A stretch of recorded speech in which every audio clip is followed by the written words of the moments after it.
अस्सलाम वालेकुम दोस्तों, आप देख रहे हैं अल्ताफमलिक यूट्यूब ऑफिशियल चैनल। आपसे रिक्वेस्ट, जिन्होंने मेरे चैनल को सब्सक्राइब नहीं किया वो चैनल को सब्सक्राइब कर लें, बेल आइकन को प्रेस कर दें, वीडियो को लाइक भी करें और ज़्यादा से ज़्यादा शेयर भी करें।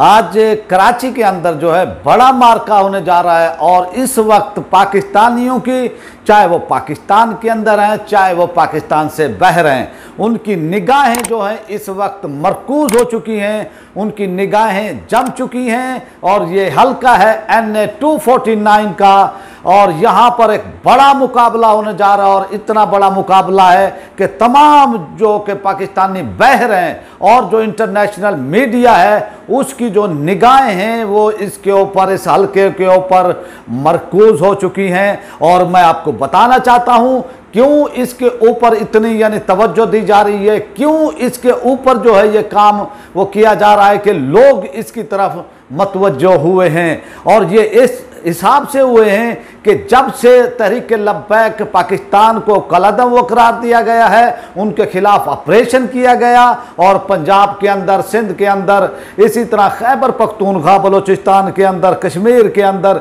जो है जो ऑपरेशन किया गया और जो है उनके जो एहतजाज करने वाले थे, उनके जो लोग थे, उनको ताकत के बलबूते पर जो है वहाँ से उठाया गया। जो वो धरने दिए हुए थे, जिन्होंने जो है अपना रोड ब्लॉक किए थे, जब अल्लामा हाफिज साद हुसैन रिजवी साहब को जो है अरेस्ट किया गया था और हुकूमत का ये इकदाम जो है इस्ताल का वो बहस बना था। और एक तरफ जो है आप ये देखें कि भाई हुकूमत मुज़ाकरात कर रही थी, मुज़ाकरात से हुकूमत भागी और फिर उन्होंने जो है ये इकदाम किया और अल्लामा हाफिज साद हुसैन रिजवी साहब को अरेस्ट किया गया था भोंडे अंदाज में।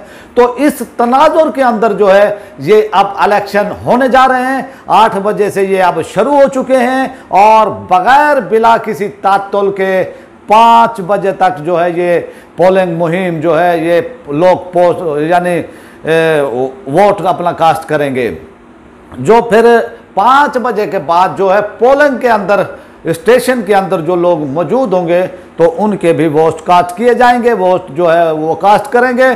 तो अब जो मुकाबला है, जो सूरत हाल बन चुकी है इस हल्के की, और जिस तरह से पहले तो यहाँ ऑपरेशन भी किया गया कराची के अंदर, पुलिस ने जो है वो इनके कारकुनान जो तहरीक लबैक पाकिस्तान के कारकुनान थे जो बाहर निकले हुए थे, तो वो उनको अरेस्ट किया गया और फिर कैंपेन भी जो है आज़ादाना नहीं चलाने दी गई। और मुफ्ती कासिम फखरी साहब जो है फिर गवर्नर जो है सिंध से भी मिले इस हवाले से और उन्होंने कहा कि भी हमें जो है प्लेन जो है माहौल जो है फराम किया जाए। फिर उन्होंने इसके वो कहा, यकीन दहानी कराई। फिर जो ऑफिस वो बंद हुए थे उनको भी जो है फिर उन्होंने खोलने का आर्डर दिया है। इसी तरह की ये सूरत हाल रही। और अब जो सूरत हाल है और जो ये PTI ने जो ये पुलिस की ताकत इस्तेमाल की, बेईमाना ताकत इस्तेमाल की, लोगों पर जिस तरह से स्ट्रेट फायर किए गए, जिस तरह से पुलिस ने जो है फायर किए गए, तो इस हरकत की वजह से हुकूमत की जो है आपने देखा कि इमरान खान की मकबूलियत जो है वो तेजी से नीचे आई है। और आपने ये भी देखा कि इमरान खान की जो PDM उनको नुकसान नहीं वो पहुंचा सकी, उनको जो है PDM की तहरीक नुकसान नहीं पहुंचा सकी, 11 जमातें मिलकर जो है इमरान खान को नुकसान नहीं पहुंचा सकी। और इस वह तहरीक लबैक ने जो है डैमेज डाल दिया है इमरान खान की हुकूमत को। और इमरान खान की हुकूमत जो है गैर मकबूल हो गई है। उनके लोग जो है MNAs MPAs वो घबराए हुए हैं और वो जो है हल्कों के अंदर जो अभी जा नहीं पा रहे हैं, घबराए हुए। इस सूरत हाल के अंदर ये जो है अब इंतखाब होने जा रहा है NA 249 का।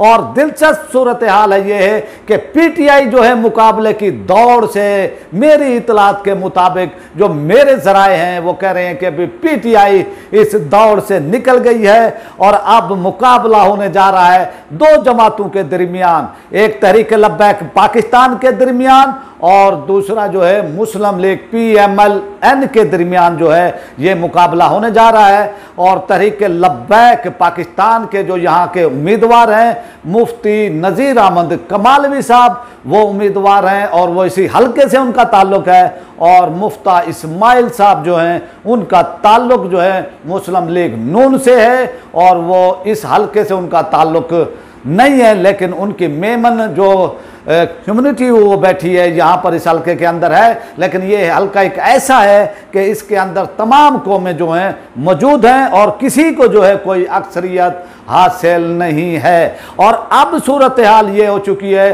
कि जमात इस्लामी ने भी जो है ऐलान वो कर दिया है कि भाई इनकी TLP की हिमायत की जाए। तो जमात इस्लामी की हिमायत से भी जो है अब सूरत हाल जो है कुछ बदल चुकी है, सूरत हाल में वाज़े फ़र्क आया है। और फिर जिस तरह से शूरा के अरकान पहुँचे हैं और जो उन्होंने जलसों से खिताब किया, जो कार्निंग मीटिंग की है, उन कार्निंग मीटिंग ने भी जो है मुखालफिन की जो है नींदें हराम वो कर दी हैं इस वक्त। और सूरत हाल हुकूमती PTI के लिए, पीपल्स पार्टी के लिए जी बहुत ही परेशान कौन है। और इस सूरत हाल के अंदर PTI में खलबली है और PTI को अब समझ नहीं आ रही कि वो क्या करे। तो आप ये देखें कि अब जो शूरा के अरकान गए थे, जो उनका इस्तकबाल हुआ है, जिस तरह से इस्तकबाल किया गया डॉक्टर शफीक अमीनी साहब का, इसी तरह अल्लामा फारूक अल हसन कादरी साहब का, और फिर जिस तरह से उन्होंने खिताब किया, जिस तरह से अवाम ने रिएक्शन में उनका जो है नारे लगाए हैं ताजदार ख़त्म नबूवत के हवाले से और जिस तरह से नामूस रिसालत के हवाले से, मैं समझता हूं कि थोड़ी सी दूरी पर है TLP की कामयाबी। अगर आज़ादाना इलेक्शन यहाँ पर हुए, अगर फैसला करने वालों ने आज़ादाना इलेक्शन होने दिए, तो ये सीट जो है TLP आसानी जो है निकाल सकती है। और ये सीट जो है जब निकलेगी तो पूरी दुनिया के अंदर इसका जो है तहलका होगा, खुद पाकिस्तान के अंदर इसका तहलका होगा। जो तहरीक लबैक को जो है कलदम वो करार देना चाह रहे थे, पहले से ही मंसूबाबंदी उन्होंने की हुई थी और उन्होंने फिर ना कोई सबूत होने के बावजूद, ना कुछ उनके पास होने के बावजूद, वो सिर्फ ब्लैक मेलिंग के हथकंडे इस्तेमाल किए और तहरीक लबैक को जो है कलदम वो करार दिया गया। तो अब सूरत हाल ये है कि इमरान खान जो है बड़ी तेज़ी से गैर मकबूल हुए हैं इस एक हफ्ते के अंदर अंदर। जो इन्होंने वादे किए, जो वादा किया हिफा नहीं किया, इनके वजीरों ने झूठ बोले और जो आदमी झूठ बोलता है उसकी मुआशरे के अंदर क्या इज्जत होती है। हमारे वजीर आजम पाकिस्तान इमरान खान साहब जो है झूठ बोले तो फिर आप वो समझ लें कि झूठा आदमी जो है क्या होती है। और ये झूठी हुकूमत, झूठे इनके मिनिस्टर, और फिर दावा करते हैं कि हम करप्शन करेंगे, फिर दावा करते हैं कि हम ब्लैक मेल नहीं होंगे, और दावा करते हैं हम जहांगीर वतरीन से जो है ब्लैकमेल नहीं होंगे। और फिर उनके कहने पर ही जो तहकीकात के वो कर रहे थे, उनसे फिर जो वो तहकीकात वापस ले ली जाती हैं और उनको उधर से डॉक्टर रिजवान साहब को जो हटा दिया जाता है। तो अब इन्हीं उनके इकदामात से जो है तब्दीली आई है और PTI जो है पिछली अब वो चली गई है तीसरी वो पोजीशन पर, इस वक्त वो चली गई है। और अब मुकाबला है सिर्फ और सिर्फ TLP और मुस्लिम लीग नून के दरमियान। अगर ये मुनसफाना आज़ादाना इलेक्शन हुआ तो फिर ये TLP ये सीट ले उड़ेगी, और जब ये सीट ले उड़ेगी तो फिर एक बड़ा सियासी धमाका हो जाएगा पाकिस्तान के अंदर। अगर आज़ादाना इंतखाबात इसमें जो है होने दिए गए, अगर इसमें जो कोई रुकावट नहीं वो डाली गई, तो मैं वो समझता हूँ कि ये सीट जो है TLP ले उड़ेगी और इनको कोई आज रोक नहीं सकता है। आप चाहते हैं आपसे इजाज़त। जिन्होंने हमारे चैनल को सब्सक्राइब नहीं किया वो हमारे चैनल को सब्सक्राइब कर ले, बेल आइकन को प्रेस कर दे, वीडियो को लाइक भी करें, ज़्यादा से ज़्यादा शेयर भी करें और अपनी राय का इज़हार कमेंट्स बॉक्स में लाजमी करें। पाकिस्तान जिंदाबाद।